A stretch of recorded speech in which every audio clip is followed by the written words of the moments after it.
Good morning, everybody. I'm Captain Tommy Scoble, and you are on the lifeboat. What's happening? Hope you're having a great morning. It's Monday. It is the start of a new week.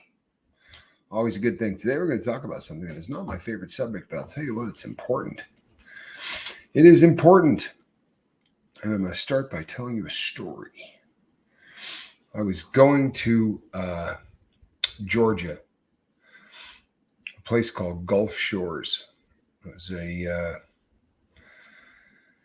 little resort community for these little islands right off the coast of Alabama.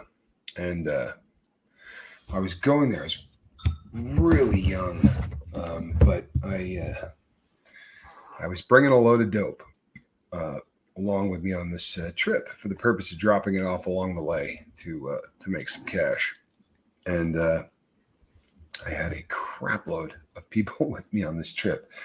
I had a couple of brother-in-laws and a person I was married to at the time. And so right as I'm packaging all of this stuff up and getting ready to leave, my brother-in-law says to me, "Do you have anything out, that we could, drugs we could do along the way?" And I said, "No, everything is packaged up because the way I've got it packaged, a dog couldn't sniff it. Right? But it would be a pretty good idea if we left it that way instead of having drugs lying loose about the cabin." After a very long argument, I agreed to take a little bit of the Bolivian marching powder and about 10 pre-rolled joints. And to tell you how long ago this was, they were called Rizlas. The papers that we used had a little wire on the bottom of them. I'm sure that part of my brain problem comes from all the Rizla wired papers that I smoked. But it had a metal piece of wire that went down. So you kind of bend the thing and hold it as a clip. Terrible concept. Really, really bad concept. But all of these got put into a WD-40 can that was not a WD-40 can. It had a false bottom. Kind of like one of these things where you stash something in it. This was so you drop it in a cooler or whatever. But I'm cruising down the highway with all of this stuff in my car, and I'm driving like the ultimate grocery go-getter. I was in a Dodge Shadow. So the car's not sticking out. You know what I mean? It's not drawing any attention because of the vehicle that it is. But I'm cruising down the road in this Dodge, full of people, and I get pulled over, and I'm doing the speed limit, and my lights are on. I've not done a damn thing wrong, and I get pulled over. And the officer comes up, and I roll down the window, and he says, "Can I see your license, your registration, and proof of insurance?" So I hand them all of it, which I keep, by the way every human being should, right up here in your little visor thing that pops down so that you don't have to think about anything and you don't have to go digging through stuff and letting them, and they just reach up there, grab that. Handed it to the officer who walked away with it. And now we're all in the car and everyone's talking and I'm going, shut up. Right? Don't say a word. So the dude comes walking back and he goes, "Could you step out of the car for a moment?" And I said, "Oh, feces." Because when they say step out of the car, nothing good ever happens. Like that's the start of everything bad. If you're breaking the law, when they say get out of the car, it all starts going downhill, usually really quickly. I'll tell you a great story about that some other time. A good me and my brother story. But so there I am on the side of the road, and the guy gets me out of the car, and I said to him, "Officer, can I ask you why you pulled me over?" And I kid you not, he said, "Because you're on the drug superhighway." And I just thought, well, that's a crappy answer. Like that is just the worst answer ever. And he said to me, "I'm just going to run a canine around your car really quickly. And I would like to ask permission to search the inside." So I said to him, no, I'm not giving you any permission to search the inside of my car. And now the tenor of this entire conversation has changed. And this guy is not the affable police officer who walked up and nicely asked me to step out of the car. Like he took 2 steps closer to me and said, "I beg your pardon?" I said, "Yeah, I don't want you going through my car." And he said, why not? I said, because I'm an American and I haven't done a damn thing wrong. And I'm trying to get somewhere on vacation. And I don't know why I'm being harassed. You want to run a dog around my car, run it around my car. You're not going inside it. So I figure he's going to call up, get a unit sent out. Didn't really have to work that way because he had a dog in his car. And as that dog got out of that car and he put it on a leash, it was a German Shepherd, a beautiful German Shepherd, actually. And my heart was parked in my throat. And I've already run the entire thing in my head. I'm handcuffed on the side of the road. My in-laws and who have my son with them are going to come smoking through in about 15 minutes and are literally going to pass me on the side of the road, handcuffed. And all of this is just, and I'm not kidding you at all. Now, this is obviously a very extreme example, right? But I could feel every single muscle in my body tighten, like everything. It just started to all suck up. And as that dog went around the car, that stupid WD-40 freaking can was on the in front of the passenger seat, like right under where the glove box would be, but on the floor. It's not put up, it's not stashed, it's just there. And the one thing I will say is it was cross-threaded. So if you tried to take the bottom off, you had to go in the opposite direction, which was at least halfway slick. If you tried to take the bottom off, you were just going to make it tighter. So that was, but it's still a bust, right? And this dog goes all the way around the car. And when it got to that door, honestly, there was not one muscle in my body that was not fully clenched, that was not just absolutely going to pop. And the dog kept walking. And the guy came walking back up to me and he said, listen, I'm really sorry. And it was, no disrespect, but this is our job. I said, hey, I understand, appreciate you out here protecting all of us and yada, yada. And then I went and I got back in the car and everybody was like, what what just happened? I said, there's something seriously wrong with that dog's ability to sniff, right? Because I've seen them do things I've seen them sniff things that were suck sealed. Like dogs are just incredible. But somehow this dog was either having a really bad day or maybe he didn't like his boss any more than I did. And he just thought, I'm not sniffing anything. But I got back in that car and, in about 10 minutes down the road, we actually lit a joint, which is probably pretty stupid. But the point was the amount of stress that I put my body through in about 5 minutes on the side of that road, I guarantee you took some time off my life. And I could probably tell you 60 stories like that. Nothing, maybe more, like that happens in my life anymore. Nothing. I got no drama in any level in my life that touches anything close to that. So I'll be honest, walking up on that protest a few days ago and seeing like 9 or 10 cop cars and all of the police standing outside. And there's cops out. I had to walk through like this. It was awful. It really was. And I stressed the hell out like I was carrying a backpack full of blow. And I probably am going to feel like that for the rest of my life. I mean, it would be nice to think that maybe someday I'm just not going to, be that dude. But if you spend the first 40 years of your life looking at every cop like this dude could probably end up ruining the rest of my day, week, and good chance life, right? Depending on what I was doing wrong. And I remember having a really in-depth conversation once with my brother and another friend about how often we were breaking the law. Now, admittedly, at this point in our life, we had to steal things to continue getting high. But aside from that, even if you were just calling the dope man and meeting him in the parking lot and buying dope, you start working out how many times a day you commit a felony, right? And you do this for 40 years, 46 of them. So I know that I've put my body through stresses that I never should have. And some of the stories that I've told you guys in prison, I've had things done.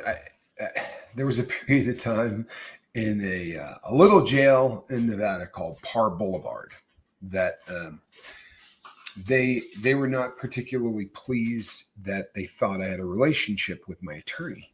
And I got put in the segregated housing unit, the hole. And I was put on paper. Now, I know I know I saw Russ in here, and Russ is going to go, oh, man. You get put on paper in prison. It means they take everything. You have nothing. They give you a pair of pants and a shirt made of paper. They give you one sheet. So you're sleeping on a mattress that's plastic, that's got nothing on it, which is absolutely the most foul thing on planet Earth. And the only thing worse is knowing that you're probably the 5,000th convict that is laid on that. But so they put me on paper, except in this place, it's a little gnarlier. So in this county jail, when you get put on paper, they put you on Nutriloaf. And if you've never heard this concept, this is one of the most unbelievable things on earth. They take everything you're going to eat all day long, and they put it into this brownie-shaped tin, and they cook this thing into a loaf of bread looking. I would say it's maybe half the size of this, right? So it's about a stack of cards about that big. That's what we're looking at. This was the Nutriloaf, and that was everything you were going to eat all day long. It was, I mean, bar none, the most unbelievable thing you have ever tried to get down your gullet. If we could get Nutriloaf and do a challenge with it, it is, yeah, it's like, so in the morning they were giving us frosted flakes.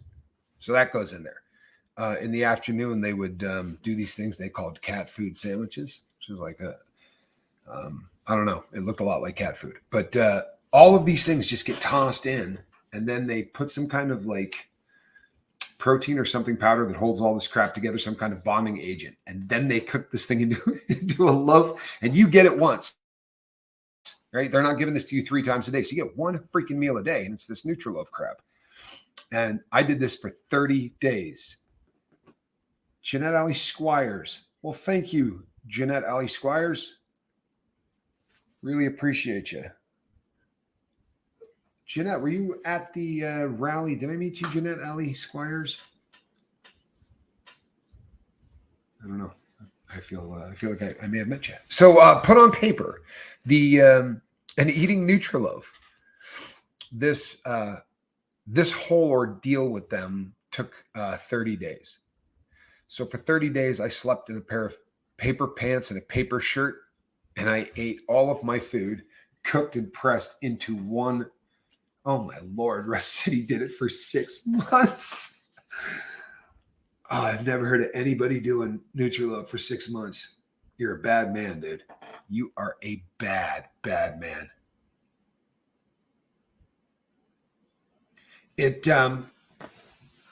So I look back on all of this stuff, and I realized that I didn't do myself any real good.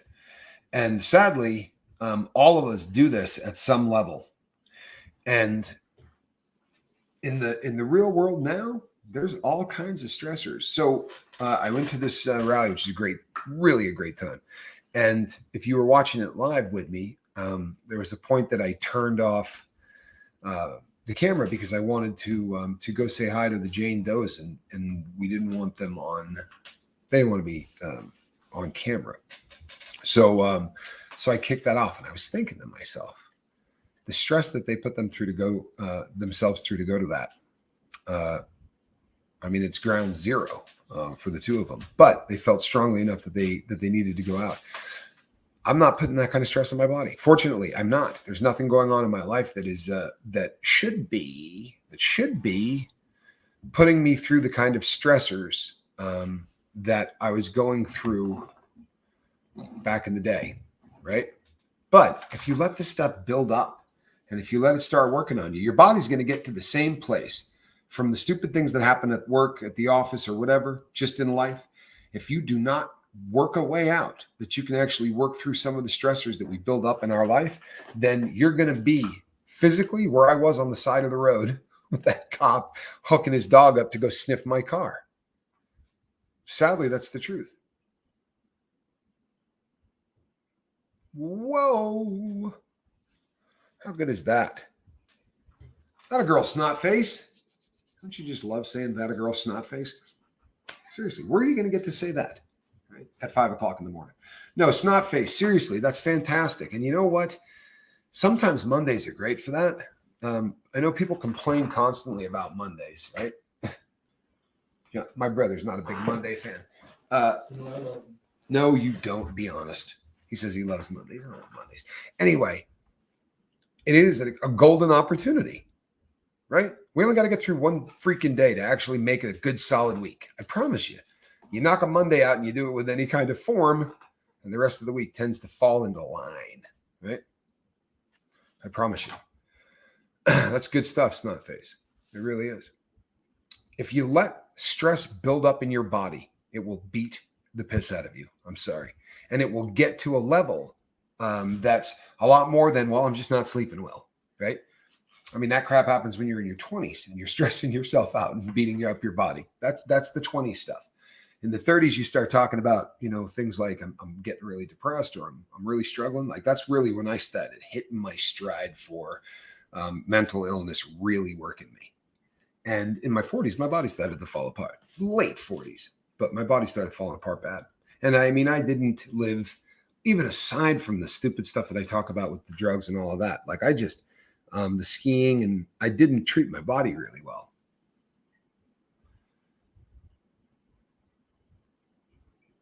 Hold on one second. I got candy corn here. I saw candy corn out there. Don't play games. I've always got candy corn, and it's always within reach, at least until probably mid-November, early December.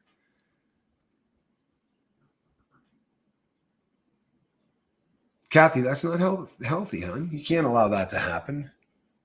Hello, Joy Loves Music. Good morning to you too. Kath, that's not healthy. Kathy says, I think I let stress build up in my body and then I work even more and don't think about it. Well, that's not, we got to do better than that.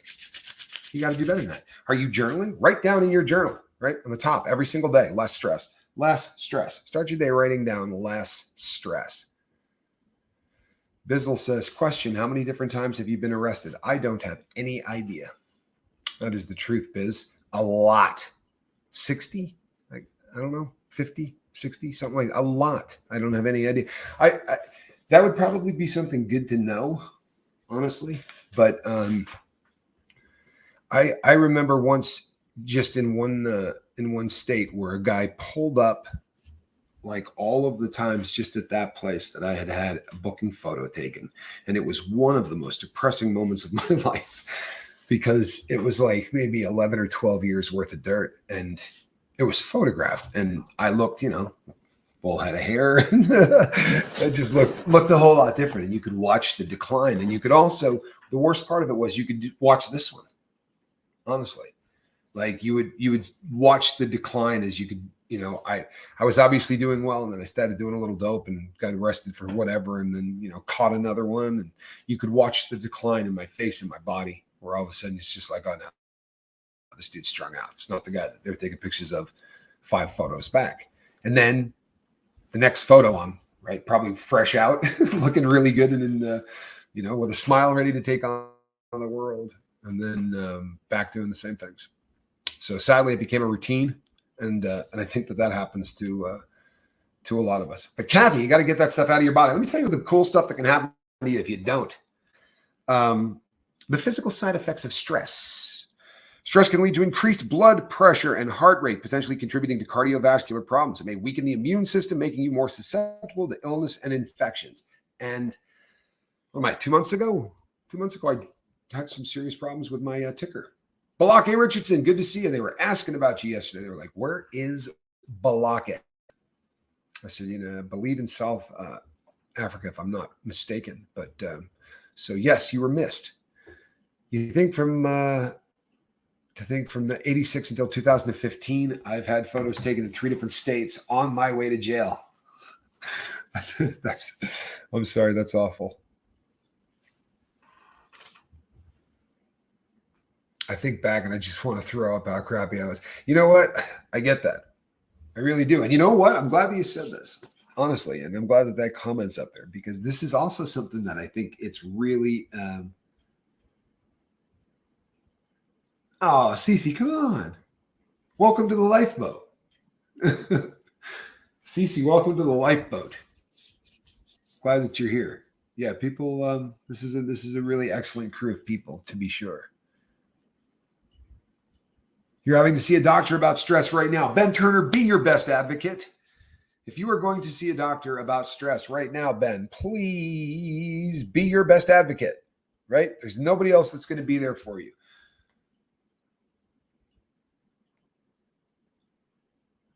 Stories. Good for you. I'm sorry, Snotface, good for you. So, Ben, when you talk to a doctor, anybody, but when you talk to a doctor, it is your responsibility in a really big way to tell these people what's going on. Good Lord. You know what? There's something you don't hear every day. Sorry, I love you more than anybody in the world, Tommy, but I got to throw this one because it's just such a sitter. You know what I mean? But I was going to say there's something you don't hear every day, even if you're watching Springer. He says, here's a fun fact. I actually got my one and only DUI on my wedding day. Yep. Without drinking a drop. If they'd have searched the car, I'd probably still be in prison. You know, it's really funny, Tommy Bird. Did you just hear that? That was Johnny Scoville doing a audible "hew," as my son would say. I can't tell you the number of times we have a story that ends with, if they had searched the car, or if they had found, you know, we can laugh about it now. That's another one that used to get bandied around quite a bit after one of these really stressful, horrendous things would happen. One of the idiots would say, well, we can laugh about it now. And it was usually a little too soon to laugh about it, you know, but that is a fun fact. You know, I know that this is a rabbit hole I probably shouldn't even do, but how do you get a DWI without drinking a drop?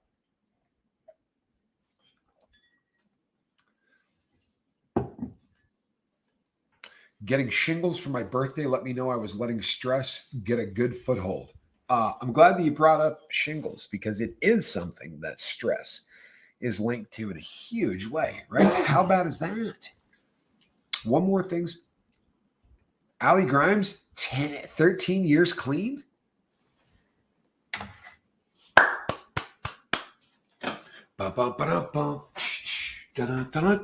This, if you've never seen this, people, if you're new to the lifeboat, this is the official participation trophy of the lifeboat. Official because I say it's official. That's a massive accomplishment. It really is. 13 years is huge. Good for you, Allie. Now, absolutely correct. If you're struggling, it's probably a good place to be. Everybody here knows what it is to struggle. Russ says if they found the gun. Yeah.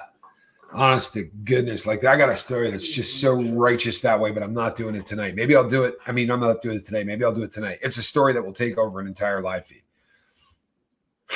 They made you pee in a cup. Oh, I got you. He looked at it and said, you have everything in your system except cocaine. I looked at him and said, if I had had that, I'd been driving just fine. Right?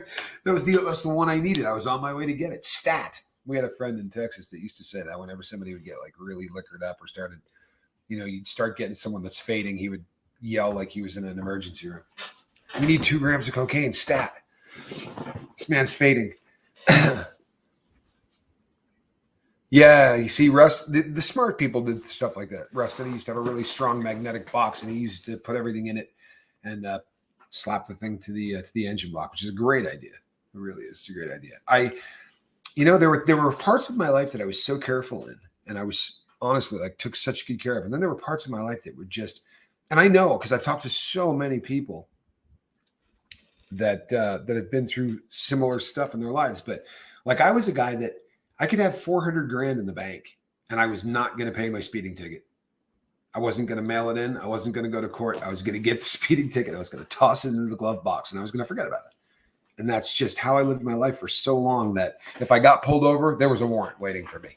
I promise you, if I got pulled over, there was a warrant waiting for me. Stress is when you're watching yourself die while the doctors have no clue what is going on. My life currently, imagine watching yourself slowly melt from 206 to 140 at 6'2". Unpredictable Tony, 140 at 6'2". Good God in heaven. I'm 6'2". Apparently, Johnny Scoville loves Tony. Just said that out loud. So you've got a friend. You got a friend. I'm sorry to hear that. That's terrifying, man. That is so light. Again, at my height, I can't. I don't honestly. I'm not trying to be morbid or anything else. I don't think I could. You think I'd still be alive at 140? Like you'd take 60 pounds off me? No, I don't think so. Like I look. If you could see me right now, I look really, really like unhealthily thin. You know what, Tommy Bird? Crazy but true. I have had my car disassembled. I really have. I have had a car taken apart by a police officer. Actually, twice at both borders. Once in Canada and once in Mexico, where they just, I'm talking about, like took the wheels off. They got into it. They got really, really into it. Kim Malone. This is a great comment. I really love this. And you know what? I know a lot of people are going to love this. Kim Malone says, "Good morning. Stress is the little killer that sits in the corner and pokes you with a stick all the time." It's not funny, but it's really funny. Muscle tension and pain.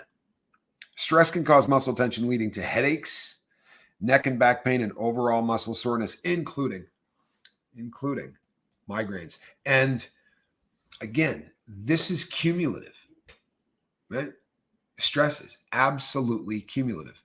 If you think, we get to the end of one of those days and we're like, oh man, what a stressful day. I'm going to go lay down and, get rid of this day. I promise you didn't get rid of that day. It would be really nice if you did, but it doesn't work like that unless you actually get rid of the day, right? Why do we write things down in journals? I swear to God, it's because it's just one more thing that is going to cause everything in your body to tense up on you when you don't want it to. Think I'm wrong? I'm not wrong. I promise you, I'm pirating this stuff off of people smarter than myself, but it's all cumulative. Now, if you can really take care of yourself, it's fantastic when you can. Not everybody can. There are times that in my life where I could go get a massage whenever I wanted one, and they were really helpful. They really were. Now you can walk out of a getting a full body massage and be stressed back out in 5 minutes. I had occupations in my life where the stress level was permanent.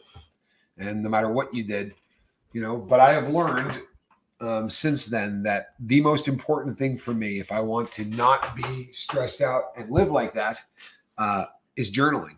Far more important, believe it or not, than anything else that I'm doing. If I really want to work on my stress, then I don't go to bed with a bunch of crap in my mind without dumping it. And I don't get up in the morning without getting whatever didn't get put to bed correctly by the night shift, right? Because when I'm dreaming and the alarm goes off at 4:00 in the morning so that I can get up and do the lifeboat, I don't schedule the dreams quite that efficiently. Like my dream cuts off at 3:15, so I've got plenty of time to.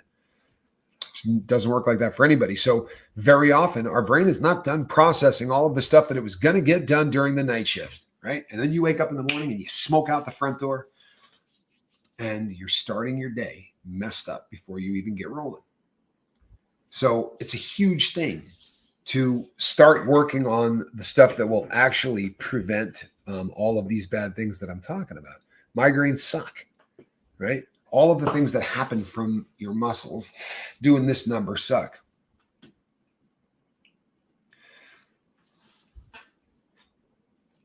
Blessed to crochet. By the way, I crochet. Used to anyway. I was actually a beast. Good morning, Tommy. For fibromyalgia and stress don't go together, so I avoid it at all costs. Good for you, right? Good for you. Anybody here that can say, I avoid stress at all costs, that's heroic. I'm not kidding. That's heroic, right? That's really what we're trying for. The idea is to avoid stress at all costs. Now, is it realistic that we're not going to have any? Probably not. But there's a lot that we can do. Russ, please be careful. We'll see you tonight. Russ and I are doing a night yard tonight. And this one's going to be funny, people. You really want to tune in for this. We're doing How to Talk Like a Convict night on Night Yard. This will be really, really funny because when you see the format that I've got it in, this was one of those late night thoughts that I thought, oh man, in fact, I was so fired up that I probably hit Russ up way earlier than I should have.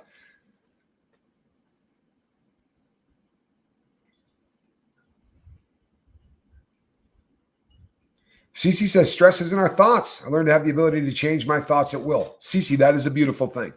If you have the ability to change your thoughts at will, you definitely have the ability to cut down on stressors in your life. And that is huge, right?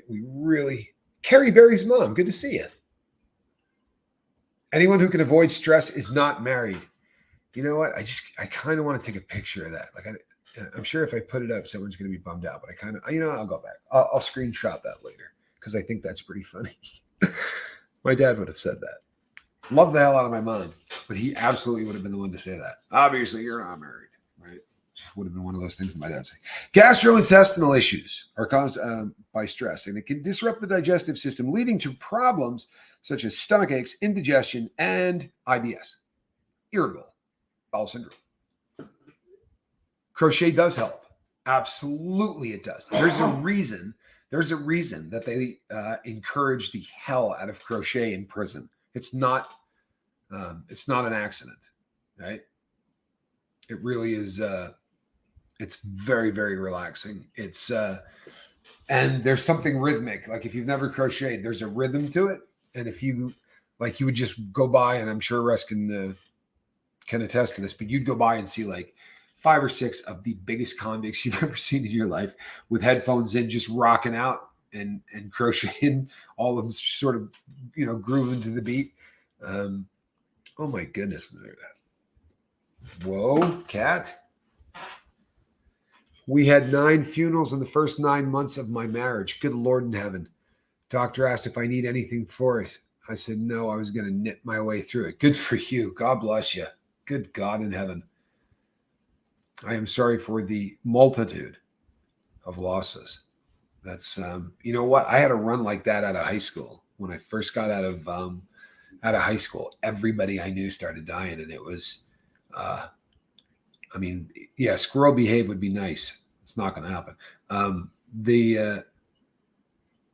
It was actually, we lost so many people that it was a percentage of the graduating class. Like you could actually do numbers. It was horrendous.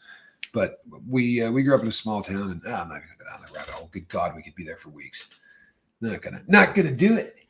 Did you see that control, people? Did you see that? It's because I have a squirrel in my hand.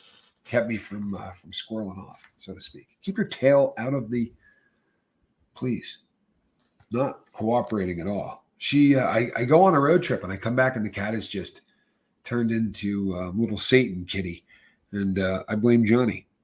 Prolonged stress is associated with mental health issues like anxiety and depression, and it can exacerbate existing conditions. Just as importantly, people, see if this sounds familiar. What did I say yesterday? Every single time we talk about anything, you get the sleep disruption. Stress often leads to insomnia or disruption of sleep patterns, which can further exacerbate physical and mental health problems. And guess what else lack of sleep does? Causes stress. Honestly, if you look up one of the biggest problems with insomnia, what it does to the body, the stress that it causes. So you get into this death spiral, right? Where stress causes you not to sleep, which causes you to get stressed. Sound familiar? It's the dope scenario all over again. It's doing a little more cocaine so I can make a little more money, so I can work harder, so I can do more coke. Remember that awful commercial? Guy would be running around in circles with a little bullet in his hand. Anyone?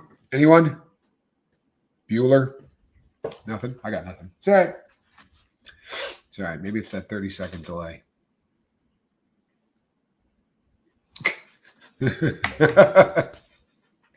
You know what, everybody? I got to put this up. Are you on the lifeboat, Johnny? Yeah. Read Jeremy Shelton's. A lack of sleep, period, contributes to so many bad things. Dealing with it so it does not become unhealthy is a challenge, says Unpredictable Tony. Did you read that? Huh? Yeah. That was that was a joke that was meant for me and my brother, but it was actually a really funny one. Lack of sleep, period, contributes to so many bad things. It really does. Unpredictable, Tony. It really is. And we talk about this all the time because sleep is such a problem for everyone. I mean, everyone. I am so sorry for your loss.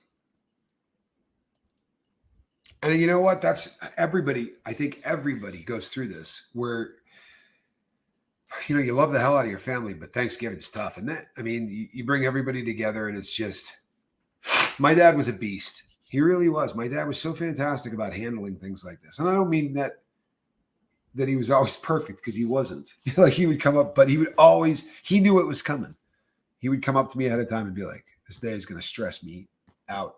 And it would be in his head. He would know it was coming. He would get prepared and tough his way through. But I have a lot I got a lot of his. I don't suffer small details gladly, unfortunately. There are small things that drive me insane that I got from my dad, and it is one of those things. I'm working so hard right now on trying to work on the stresses in my life. I really am. This is a huge problem for me. And it always comes back to the fact that when my body's not where it needs to be, everything else goes to hell. We were talking about this yesterday. And I don't care how many shows I do. It's always going to come back to, are you eating well? Are you busting out 3 meals a day? Are you sleeping? Are you doing any kind of exercise? And what kind of connection do you have in your life? Who are you talking to? What kind of things are you doing? I can tell you a hell of a lot about how much stress you're going to have in your life. And I can tell you a hell of a lot about whether or not you're going to remain sober and whether or not you're going to remain happy by how you answer any of those questions, right? What are you doing? I was dealing with a stressful job. I needed to weed my lawn. I named each of the weeds a stress. It took me a weekend. I was so much better with my stress level, and my lawn was weed-free. Win-win. Kim, that's actually unbelievably funny. I love that. How's that, people? Go out there and yank that stress out of the ground. I want to tell you something. Playing games with your dome can change your life in ways that you would not believe. I did so much of this. I was talking to somebody, I think I was in Vegas. We were sitting around on a break, and I don't sit like this, right? The only time people see me sitting like this, I'm on the lifeboat. Like, I don't sit. So I squat, and it's the first time you see it, it's unusual. The way I basically, my feet are flat on the ground, and I'm just sort of in a squatted position. So my knees it's very comfortable for me. For whatever reason, I'm super comfortable in that position. I do not sit. But one of the dudes came over and was like, "What are you doing?" I said, "What do you mean?" He goes, "What are you doing? Why are you squatting like that?" I said, "That's what I do." I said, he goes, "Man, you're flexible for a guy your size." So we started talking about yoga and, some of the other things with stretching. And he said, "How did you get into that?" And I said, I had a crap load of time on my hands. I was talking to another inmate. This guy had done time. I said, "You didn't get into any kind of the physical stuff?" He goes, "Just push-ups." If you can incorporate stretching into exercise, really good things happen. I promise you. I was probably never better off mentally and physically than I was when I left the joint. Sad but true. All of the stressors of life had not kicked in. The only stress that I had was the fact that I had no idea what was going to happen when I walked out that door, which is a rugged stress, I promise you. But it's focused, and it's one of the few things that it's a great life lesson, by the way, but it's one of those few things that you can sit there and everything is laser focused. I started listing out what I needed to do when I got out, and the fear of walking out of prison becomes a lot more manageable if I know what I'm doing the first day I get out. I know what I'm doing the second day I get out. I know what I'm doing the third day I get out. Like, I had honestly tried to figure out. So obviously I need to get a driver's license, right? I had this whole long list of crap that I needed to do if I was going to be a citizen, a square. And I listed that stuff out and I busted it out, and I did it. I got it done way quicker than I had it on the list. I didn't know how long I would be allowed out of the halfway house to go do any of the things that I had to do.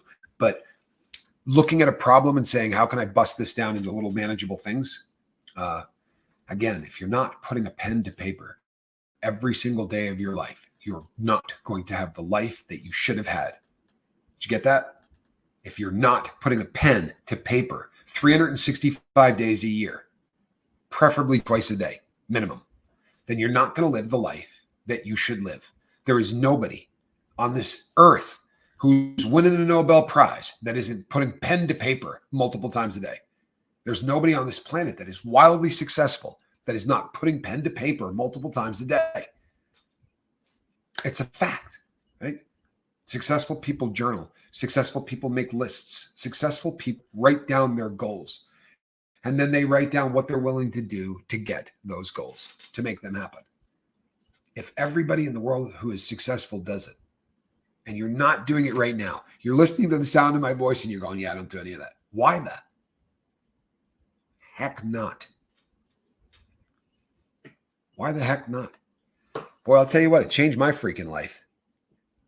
I'm not kidding you. It changed my life. And if you think I'm exaggerating in any way, I assure you I am not. Allie Egan says, I'm an attorney and I'm stressed all the time. I'm stressed just knowing you're an attorney.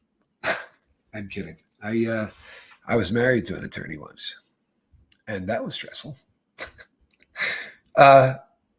Well, we need to work on this then, Allie. That is an issue, right? This is an absolute issue. Is this stress coming from your work?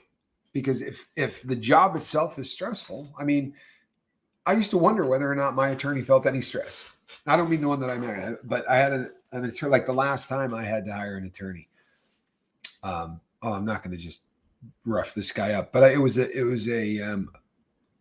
the best relationship I've ever had with an attorney. And it's the most money I ever spent with an attorney. But I felt like this guy really was not taking my case as serious as I wanted to. And then the last day, like the day that he showed up, he got my name wrong. When he came in, he called me by the wrong name. And I just went, oh my God. Like, yeah, it was just one of those. But I used to wonder if he was stressed out, like if what was going to happen to me that day really had an effect, because I know that there are people that care that much about their clients, and I would imagine it's a stressful job. You know, you do have to get up, and it incorporates all kinds of things that most people find stressful. There's a public speaking aspect to it. Most people find that horrific. However, most lawyers don't. I mean, you're probably a really good communicator, Allie.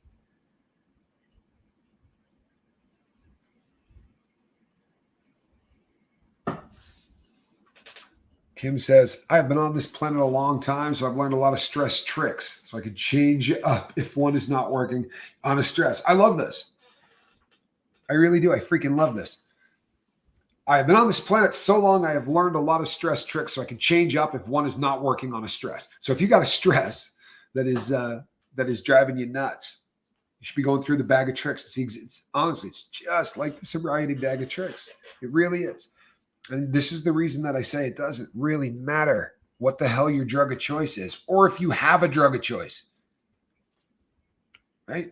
We all have the same problems one way or the other. The drug of choice is the symptom of the problem, right? What's the problem? Well, I don't know. Maybe there is something from your past that is so painful that it requires you doing a chemical to cope. There's something from your past that was so tough that it makes you uncomfortable in your own skin. When you walk around, you get that feeling that only the drug addict knows. That feeling where you're just like, right? Something's just not right, and you can't put your finger on it, but it's just, and the only thing that makes that go away, right? That's the reason that we all become addicted.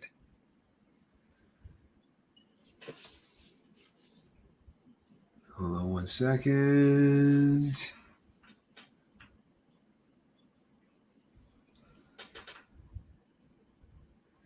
That's kind of a cool comment. And I wanted to do just enough dead air to bum out A around in case he was watching. Having worked with the elderly, I can say working can keep you young. Also, having young friends that look forward instead of rehashing old history. You know what? It's there's a great balance, isn't there? I think sadly these days, very often,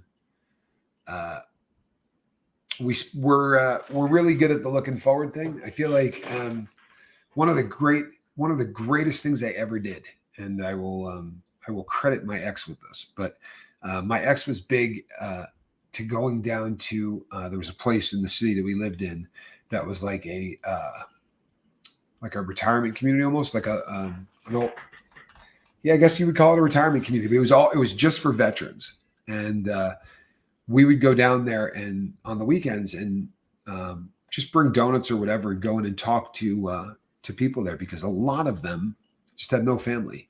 And, we're in there, sadly, almost hospice at that point. But some of the most fascinating people I ever met was going into that, and some of the stories. And these people were just ready to talk. And I'll be honest, again, it comes back to this.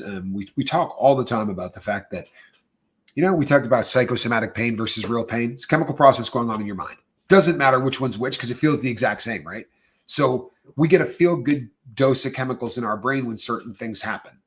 That's a fact. It's just one of those things. So volunteering, going and helping people, working with someone, servitude of any kind, where you are putting yourself out to try to help someone else. It does something in the dome that nothing else does in the dome. It's absolutely the greatest cocktail of brain chemicals that you'll ever come across. I promise you it is. If it wasn't, I'd be sleeping at 5:45 to 6 in the morning. This is any kind of, where you honestly say, I'm going to be my brother's keeper. That will do wonders. It really will. It will do wonders for what you do. V, you may not be volunteering where you are at, but you do an awful lot here, right? You are definitely super involved. And you know what? Don't ever put yourself into a position where you're in danger for any reason. Please. Please.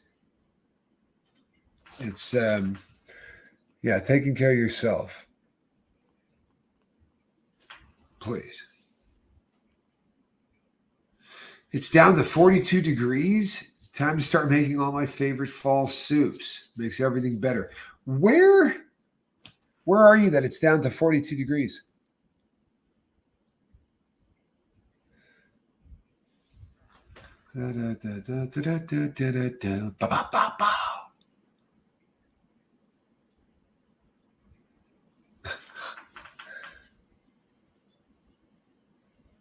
Sorry. Tennessee, 42 degrees until East Coast. Okay. You know what? I really used to love.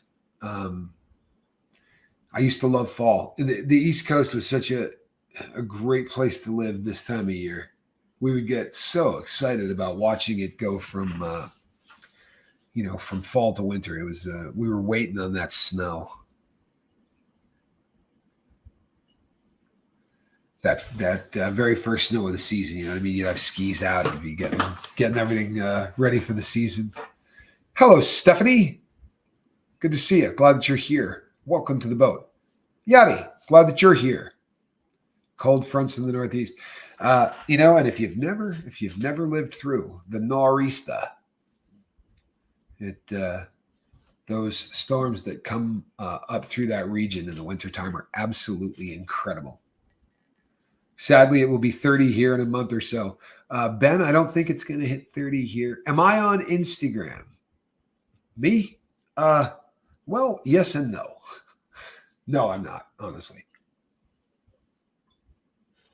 I had a really good size Instagram channel at one time, Tommy Scoville.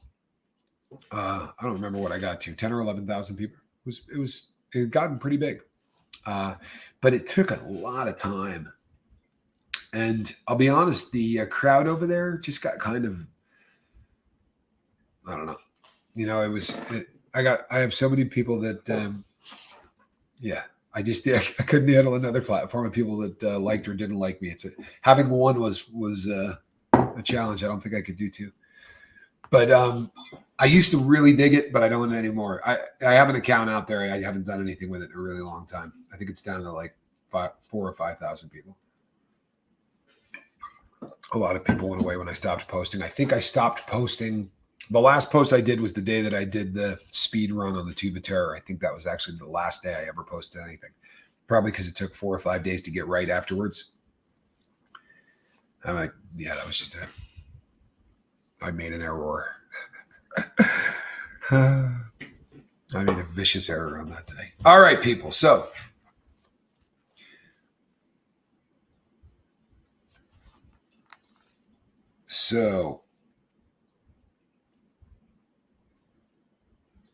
the if stress is going to be ripping us apart, and I think we're all in agreement that that stress is not good for the body, it's not good for the mind, it's not good for the soul, right? We're all in agreement. So working on ways to get this under control, because we're not going to eliminate stress in our life. It would be really nice. It really would. But I mean, how do you do that? If you took me to an island, I'd find something to stress me out on the island. Lady J, are you not familiar with the Tube of Terror? Is that a question mark after the Tube of Terror? Security. Security? Take Lady J. Find a small room and give her a Tube of Terror. It is a plastic tube about 8 or 9 inches in length that holds about 1.5 ounces. Yes, sir. 1.5 ounces of peanuts, East Coast peanuts, which happen to be the largest peanuts on planet Earth. They kind of look like footballs. Those bad boys they're almond size is really what they are. They're very, very large. They're put into this plastic tube because a bag could not handle them. There are, how many Scoville crystals? 13 million total. Yeah, 13 million Scoville heat crystals. We're talking about a viciously hot peanut. One of these I have seen, I'm not making this up, I have seen people do the 911 thing after eating one of these peanuts. These things have been known to put people into really ridiculous panics. I ate an entire tube of one as fast as possible for what's called the speed run for the Tube of Terror. The Tube of Terror has my brother's face on it. So it is the Johnny Scoville Tube of Terror. So I kind of get roped into occasionally having to do stupid things because of who my brother is. In fact, I'm always being roped into doing something less than intelligent because of who my brother is. Yeah, that's what it means to be the brother of. Why do they call them Scoville points? Scoville units. Okay, so the Scoville unit was named after a guy named Wilbur Scoville. And you had to figure out a way to rate a pepper, right? There had to be something. So here was Wilbur's idea. How many ounces of water would you have to add to dehydrated mixture in a vat of water? How many ounces before the test subject could taste no capsaicin? Right. So you got to add an ounce of water. You can still taste the jalapeno. You add another ounce of water. Can you still taste, right, the burn? So with a jalapeno, you'd have to add about 4,000 ounces, right? What would the a couple million, 2 or 3 million. 2 or 3 million is about the top of the food chain for a pepper that's grown. And we all know what the hottest pepper in the world is, don't we? I'm just kidding. We're not going down that road. That I know what isn't. Anyway, so if the top of the food chain is 2 million and you've had a jalapeno and that's 4,000, it'll give you an idea of what the Tube of Terror is. That 13 million kind of. It's vicious and awful, and that's what it is. Just keeping it real. It's pretty nasty. But I did one in about 53 seconds, and then drank a bottle of tincture for whatever reason. Wasn't one of my better days in terms of intelligence. Engage in relaxation methods such as deep breathing, meditation, or progressive muscle relaxation to calm your mind and reduce your stress. I have begun doing yoga again. No, wait a second. No way. Did you see Yadi D's comment? I just really got a D's nuts joke. These nuts are hot. I got a D's nuts joke on the lifeboat. I should put it up. I really should. But that's just great, Yachty. That really is fantastic. Good stuff. Good stuff. What a way to start my Monday. Boy, did we hear a lot of those jokes. Exercise regularly. Physical activity such as jogging, yoga, or a brisk walk can help reduce stress by releasing endorphins, which are natural mood lifters. Know anything about this? A bit. My brother eats hot peppers for the same reason. And now Stephanie joins the fun, and you guys are all fantastic. Thank you, Stephanie. Yeah, they're tasty. I think you'd like them. I'm not sure a tube of terror is good for relaxation, says Chad. Chad's obviously had one. You're right. They're terrible for relaxation. I can't think of a worse thing. If you're really trying to kick back and relax, first thing on my list would be don't eat. A choice of peanuts. Yeah, if you have a choice of peanuts, maybe don't go with this one. Maintain a healthy lifestyle. Eat a balanced diet. Get enough sleep. Limit caffeine and, well, we don't even need alcohol. A healthy lifestyle supports your body's ability to cope with stress. You may not believe this, but I don't drink this every day anymore. How's that? Huh? I knocked coffee out as a full-time habit. I still drink it. I had a cup yesterday. I had a cup today, but I don't drink coffee every day anymore. Also lost a ton of weight. I'm sort of getting myself back into a healthier body, healthier mind. Yeah, this is the time. People. Yes, Johnny can get that rush. Yes, he can. He gets it with peppers. Time management. Organize your tasks and prioritize them. Effective time management can help you feel more in control and reduce stress-related overwhelming workloads. We also procrastinate because of stress, right? Fear and stress are what causes people to say, I'm just not going to do this. If I drink coffee, I get the zoomies, sort of like Squirrel does. Oh, Lord V, I can't imagine a human getting the zoomies like Squirrel does. A stress ball is fantastic. I promise you, a stress ball is fantastic. You know what else is really good? Punching bags. You work a heavy bag, you would not believe what that does for stress. It's fantastic. 41 degrees in Western North Carolina.